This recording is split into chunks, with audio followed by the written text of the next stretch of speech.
Doctor Niyas Nasees dentofacial orthopaedic dental clinic Chullickal.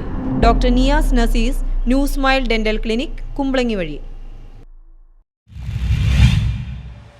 Mundamveli GCDA ഫ്ളാറ്റിൽ മധ്യവയസ്കരെ മരിച്ച നിലയിൽ കണ്ടെത്തി. മുണ്ടംവേലി സാന്തോം കോളനിക്ക് സമീപം P&T കോളനി നിവാസികളുടെ പുനരധിവസിപ്പിച്ച GCDA ഫ്ളാറ്റിൽ മധ്യവയസ്കരെ മരിച്ച നിലയിൽ കണ്ടെത്തി.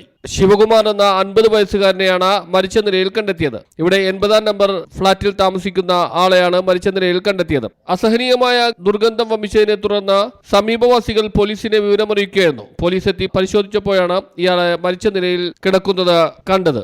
മുറി അകത്തുനിന്ന് പൂട്ടിയ നിലയിലായിരുന്നു. ഹൃദയസ്തംഭനമാകാൻ മരണകാരണമെന്നാണ് പ്രാഥമിക നിഗമനം. ഇയാളെ കഴിഞ്ഞ 3 ദിവസമായി പുറത്തേക്ക് കാണാനില്ലായിരുന്നുവെന്ന് അയൽവാസികൾ പറഞ്ഞു.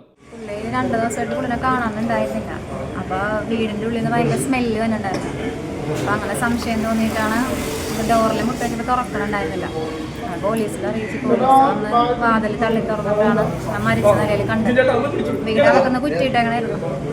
തള്ളി തുറന്നു കഴിഞ്ഞപ്പോഴാണ് അകത്ത് മരിച്ച നിലയിൽ കണ്ടത്. 2 ദിവസമായിട്ട് പുറത്തൊന്നും കണ്ടിട്ടില്ല. അപ്പം അങ്ങനെ സംശയം നോക്കിയത്.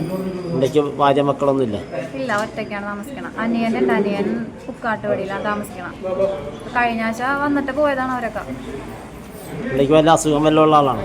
പുള്ളിക്ക് ചെറിയ നെഞ്ചുവേനൊക്കെ അങ്ങനെയൊക്കെ ഇടയ്ക്കൊക്കെ വരാറുണ്ട്. അങ്ങനെ പിന്നെ ഒറ്റയ്ക്ക് താമസിക്കണം. തോപ്പുംപടി പോലീസ് എത്തി മേൽനടപടികൾ സ്വീകരിച്ചു. ശിവകുമാർ ഒറ്റയ്ക്കാണ് ഇവിടെ താമസിക്കുന്നത്. News bureau, Thoppumpady. Maharaja gold and diamonds, toll junction, Edappally, Palluruthy, Tripunithura, Kalady, Eramalloor, Aroor പള്ളി, തുറവൂർ, തൃശൂർ.